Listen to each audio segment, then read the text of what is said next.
Okay, I am stirring up my onions on my risotto. Just about there, that works. They're pretty browned up. I moved them down to this end of the stove because I don't want like a bunch of grease splatter when it's really sizzling hard over here. So I'm actually going to add in my rice because you're supposed to cook up the rice before you add your liquid. So we're going to go ahead and do that. This is a single batch recipe. It's supposed to be, I think, a cup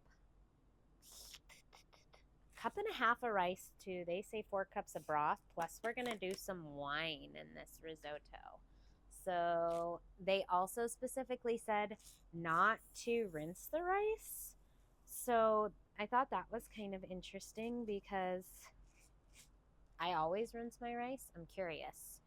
I also said I'm a new rice eater. Do you guys rinse your rice? Do you rinse risotto rice? I don't know. Anyway, let me know in the comments. So they say no, so I'm not going to. I'm going to go ahead and dump my rice into my olive oil mixture. They're very like specific on coating it, and it's supposed to be a low simmer to coat the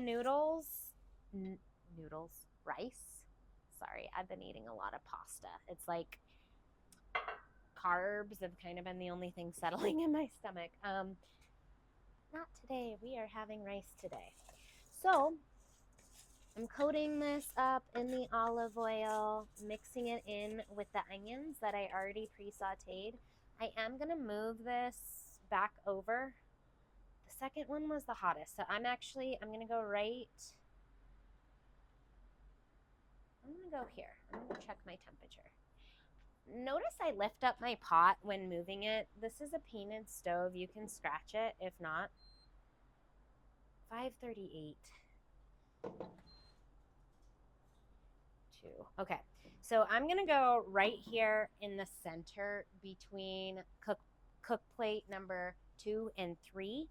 This is sitting at about 430 degrees. It's going to give me a slower roast to my risotto rather than directly over here because I'm about 550 degrees over the center cook plate. I'm going to put my lid back on. I'm gonna let it get up to temperature.